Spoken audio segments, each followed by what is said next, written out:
I was not going to give this talk because it's from a later, earlier talk, which is around 2017. So that's a good distance from here. But there it is written anyway.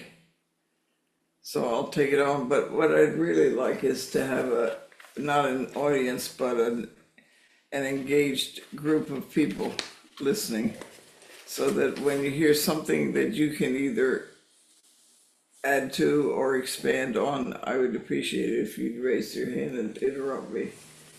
Okay, then we'll have a much more interesting talk, I think. So this one was originally titled Three Gold Bars. And the three gold bars are like an explanation of body, speech, and mind. Getting them all together on the slot machine is like a jackpot. And for us, it's like a huge step in practice. So, see what I was going to say. When we start practicing after a while, our very comfortable niche that we've made for ourselves with our family, our spouses, our children, our friends, even our neighbors that we interact with in the store, and our pets all begin to take on new aspects to us. And those new aspects make us very uncomfortable because it gives us a feeling of not knowing someone that we feel we know very well. But for us, that's a very big step in practice to open up this new horizon and to see people from a much deeper perspective than usual. There is a very famous painting in the Middle Ages of a man who is in robes down in the corner, lifting a corner of his world. And his world is the sun, the moon, the stars, and all the things in it. And he's down in the corner, and he's lifting a corner of the world, and he's looking through, and there's another whole universe with the sun, the moon, and all the same things, but different. So I think in a sense that's what we do when we start to see these different aspects in our close world, and they rattle us because we're comfortable knowing exactly who we're with, and suddenly we don't really understand who the people are completely anymore. So, but once we start this ball rolling, there's no stopping it. It's like you can't put the genie back in the bottle kind of thing. You can't go back up the rapids when you've gone down. You sort of have to stay with it, and it's carrying you along at a very great speed. So the only thing that really brings everything to a halt is you get stopped by a rock in a hard place. You can't move forward because there are two immovable forces in your life, your ego and the motion, and you can't stop unless you change your ego in some way. And there's a saying that in Chinese, when they have Tai Chi Chuan and things like that, where everything is soft like water, and they say that when water reaches an obstacle, it just sits there quietly and slowly raises its level until it's big enough to go over to the top. And I think in a sense that's what we do in practice is when we meet a real obstacle, we don't fight it. We just sit there and wait as everything in us is coming to ripen. And we finally go over the top. But when we were caught between a rock and a hard place, there really is no way past it except to look at the self that sees itself in such a dilemma.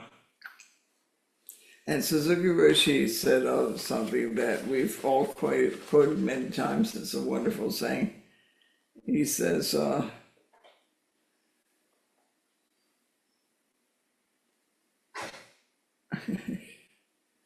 let's see, what is it? We are perfect as we are, and yet we can use a little improvement. And so I said, we all understand perfect as we are, but we don't understand what he meant by we could use a little improvement.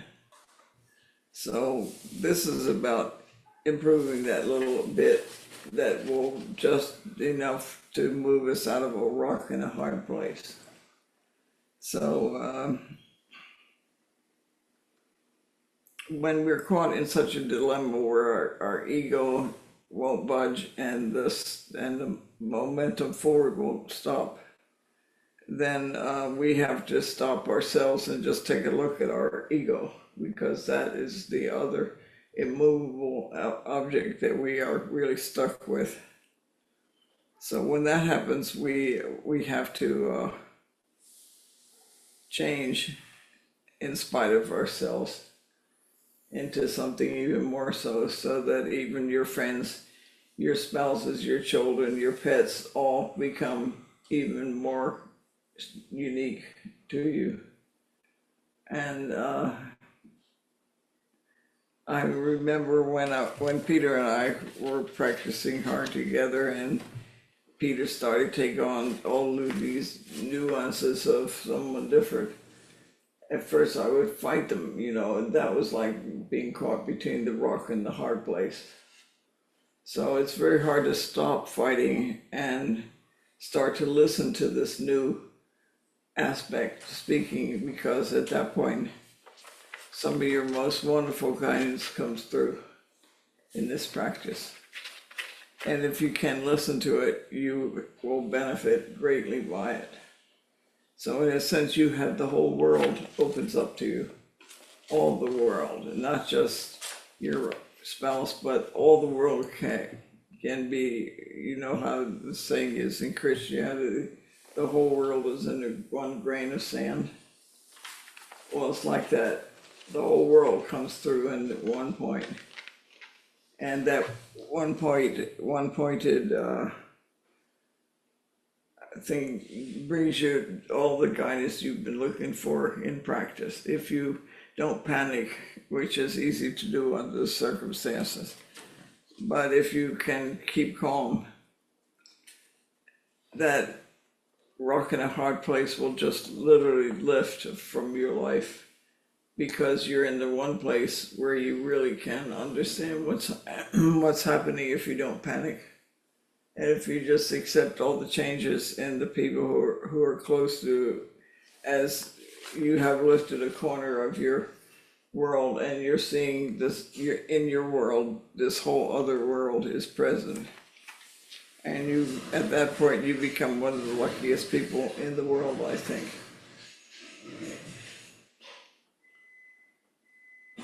So what happens is the self becomes totally resistant at this point, unless you stop and look at it.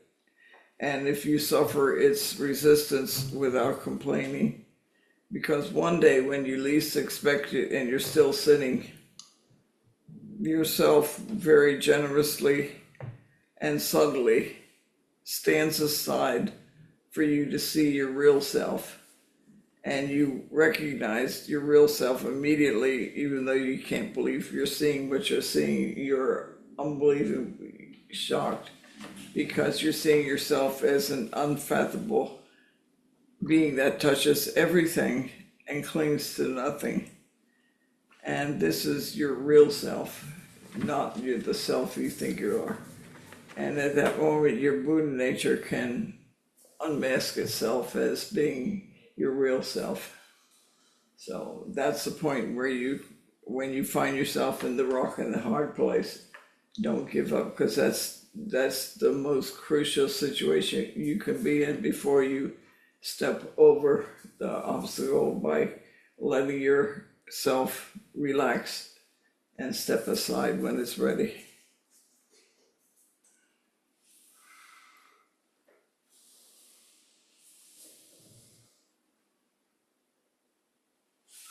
Anyway, I think that's all I need to say to anybody. if you have anything you'd like to add to it, I would be pleased to hear it. I have a question. Yes, So you said you start to feel differently about everything you previously knew or thought you knew, and the people around you, and your pets and your family and such. Different in what way? they both look different, act different, speak differently. And sometimes when you're speaking to them, I feel like you're talking to your teacher. Oh, And other times they may babble, and then you think, why did I ever think that? okay. And then the next morning they may get up and say something incredibly profound to you. Oh, And half an hour later, they may babble again about nothing in particular, and you begin to think, am I just imagining this? How could this person be so wise one moment and an ignorant person the next? But that's what happens, and then you look at them and you say, okay, I'll just listen to the wise one and skip the babble. okay. But that doesn't work either, because this is a practice where you have to accept the whole person, the whole being. That means yourself. So you could say you're seeing the wise part of yourself, and then you're seeing that you're not practiced thoroughly enough. You're babbling again, you know.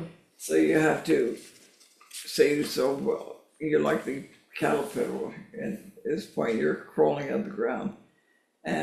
But you know you have much more to give, because you see this very wise part of yourself coming through your partner. Then you know there's something wonderful there. You just can't see it completely. That's why you see it as wise one moment and ignorant the next. At some point though, you stop jumping back and forth like that, because you accept the whole person.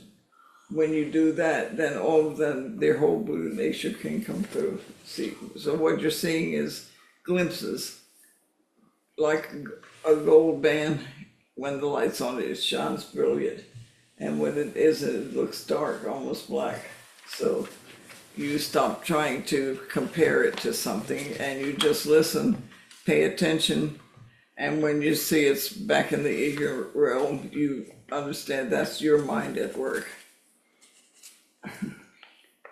That makes sense. There.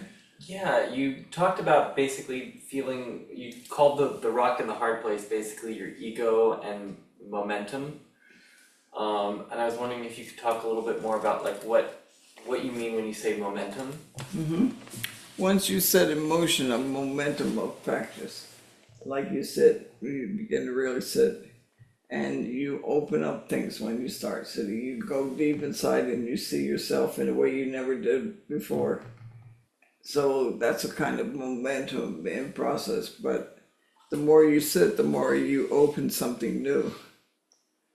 And that's a momentum that you think you can change what you started, but it's like putting the genie back in the bottle. You don't know what it is you've started, and so you can't put anything back in the bottle because you don't really know what it is. But the more you practice, the more you come to some peaceful resolution with it. And you make peace with yourself every time. So it's all yourself. Everything is yourself. Everything you see is yourself. And so when you see different aspects in your partner, you're really seeing yourself. Your partner is mirroring it back to you. So you're only seeing and hearing yourself. So when you babbled, you know that's yourself too. And that's hard to take at first, you know, you'd like not to believe that. But anyway, the momentum is the practice. So once you start in practice, seriously sitting, and do it as a regular every day, then you will start to feel this pressure of things moving and changing. But you can't control it. You can never control this practice because it's an opening, like a flower opening. It's like the lotus plant. Most of it's under the water, in the muddy water, and it's coming up through muddy water, so you can't really see most of it. But when you do, like a glimmer of sunlight through the water, you see some truth. Don't elevate it to something it isn't. Just so that it's your own mind at work. And all you have to do is just keep it in mind and not raise it to a level it doesn't belong on, because it's you. Body, speech, and mind is all you. Okay. Sure. We have a question from Rachel on Zoom. Okay, Rachel. It's a delight to see you again, Rachel. Rachel, before you leave, will you give me your home address? Sure. Do you want it right now? Maybe wait until after the Dharma Okay. talk and discussion. Maybe you could write it down, Chris. I could text it. All right, sounds great. Thank you.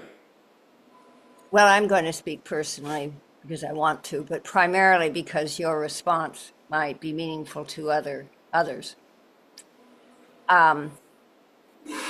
What you're talking about resonates exactly to the last 5 to 10 years. That birth and death or dying can be maybe they're natural or to be expected in your head, but when they really happen, that's utterly stunning and different than anybody thinks it's going to be. And I found myself through especially the last 6 years where it was intensifying, that it was my practice. I mean, I didn't think of it this way, but it was my practice that was behind every day.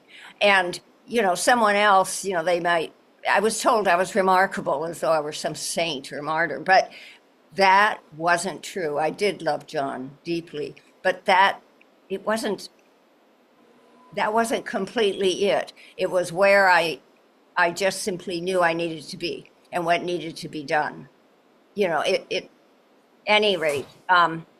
But Jane, it wasn't until the last year, really is a rock on a hard place. And I truly didn't think I could stand fast. I really didn't. I thought I couldn't bear it, but it's so ordinary.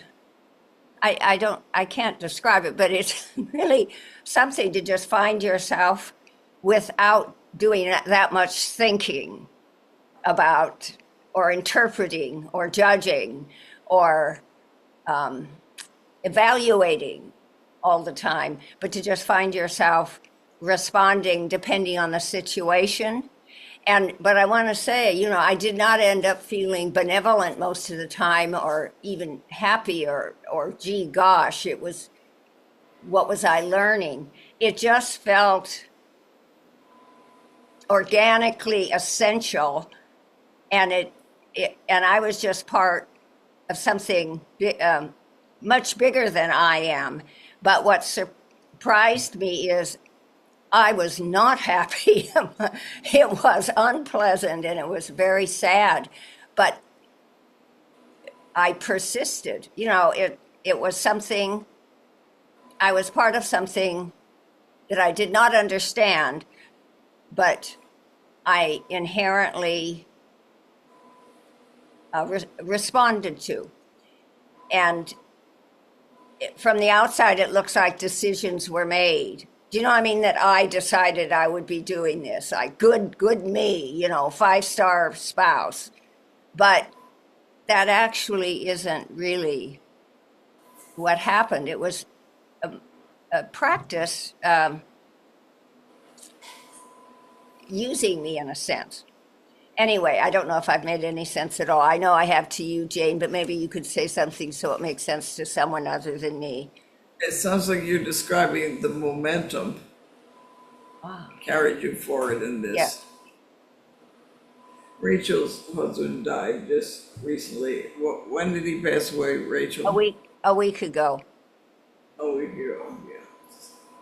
So in that time, she was very involved with his health, and it just everything carried forward really hard. I think you must have done pretty good, Rachel, because you look just fine. I'm glad you're back so we can see you again. It's wonderful to see everyone.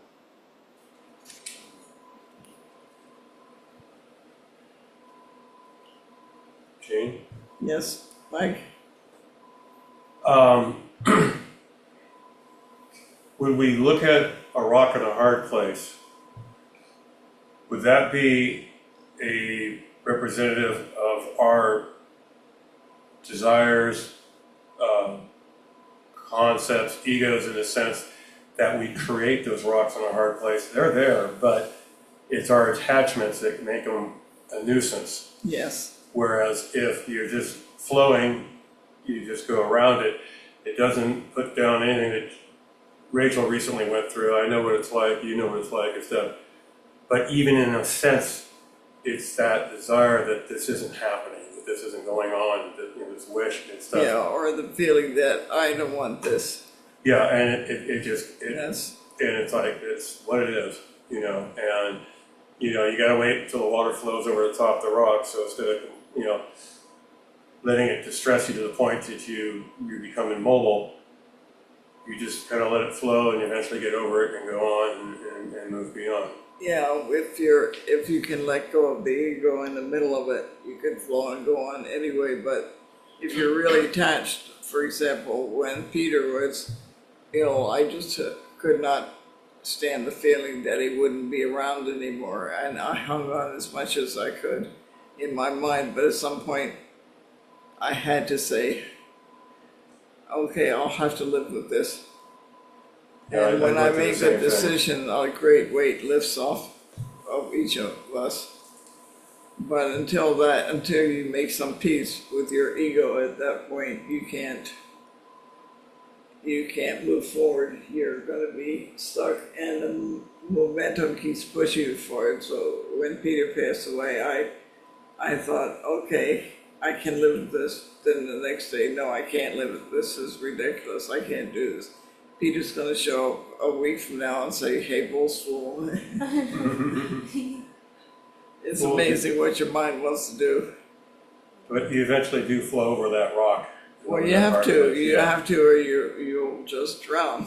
Yeah, no, it's, Expensive. Yeah, the rock in a hard place position.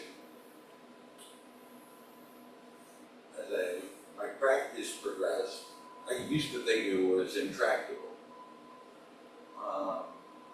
You know, Peter passed, things stack up in your mind, right? So you have grief, and then if you say, oh, if I don't grieve, I'm a bad person, you know, and then you create this checkmate, and you're in a rock in a hard place. And that could go for any number of situations, but highly emotional ones. Our mind tells us at least I found that I think I'm supposed to behave a certain way or react a certain way. But I can let it go. Just like that, just like it came on. But the heightened emotion really makes it harder, and the ego has those tricks. Like, oh, if you let this go, you're a bad person. I'm like, what type of son would you be? Or, you know, all those things, but you could just let it go. And that goes for any emotional situation. It's all mind. That's true. And it's if you sit, you could have the facility to see those thoughts. You could see the emotion and just chuck it in the toilet. And it's, you know, I can't, you know, the practice has given me the ability to at least have facility around things like this, which has given me some ease in my life. Yeah, my practice helped a lot in this too, but I feel like it's still sitting like a log in me, you know, that I still can't really accept that Peter's gone. But, I mean, I do, but on the other hand, I keep thinking maybe he will come in the door one day and surprise me. you're just flowing a little slower. I'm still busy crawling around on Yeah, this you one. haven't crawled over that rock yet. Yeah. But at the same time, it rearranges the interior. You know, my interior was arranged in such a way that Peter was always present somewhere. And so when he's gone, I have to, like, suddenly it starts rearranging in a whole different way inside. So it's not as terrible as it was, like, say, the first couple of weeks. But anyway, Yeah, that's one of the other things I find. The mind tells you it's gonna be so much worse than it is. And Yeah. that holds you back from Yeah. being creative. yeah, And time is a great healer in many cases. it seems like it, yeah. Can I ask about, you talked about sort of rearranging your interior space in a situation like this, and do you find that to be a deliberate process or something that you just sort of, Something Like that that. happens, like if you depend on existence of somebody over here, and then suddenly it's a blank spot, some part of you will move in to fill it. It's not something you do willingly, it just happens. But for me, it turns out that it's a very helpful process because it really does help with grieving. You find you, at a certain point, you can't grieve about something with you. Someone missing when you don't really believe he's missing. It's a strange feeling, but it's like I've always felt Suzuki Roshi was present in teaching us, always. And now I feel like Peter's gone, but he isn't really gone, he's just gone the way I knew him. And that's hard.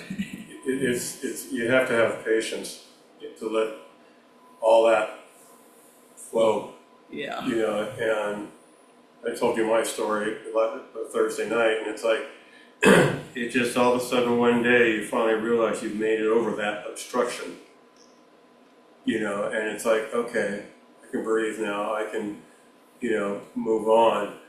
And, but the desire that my wife was still there, like you say, you know, she's gonna walk in the door and say, haha, fooled you, you know, and it's like, no, you know, and it takes a Wishful while, thinking. but it was that desire and that obsession and attachment, which isn't negative, but it's still an attachment, and it's like, it just, all of a sudden, it just like, it's an attachment, but it causes grief.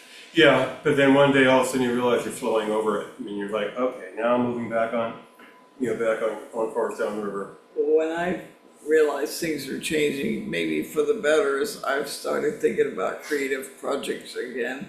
Something I haven't thought of for about 15 years. And I think, okay, something moved into that space, I'll have to do something about it, and it's a good thing. So we do get over things, I think. It's just, if we cling to the idea of it, cling to the idea of Peter. Peter was real enough, but he wasn't, he was mainly an idea in my head. And that now he's a picture on the shelf. And that's as real to me almost as Peter was. But I've always felt that Suzuki Roshi is still alive and always with us teaching, and I still think that. And I think Peter now is going to be helping him. So we're lucky, we have two good people on our side, having our backs. Anyway, the rock in a hard place does change, as long as we're patient. Patience is, I always think of patience as our superpower. We can sit with the water, we can sit with an obstacle and wait, and momentum will move it. But that requires great patience. Anybody else have anything to say? Before I start putting my foot in my mouth?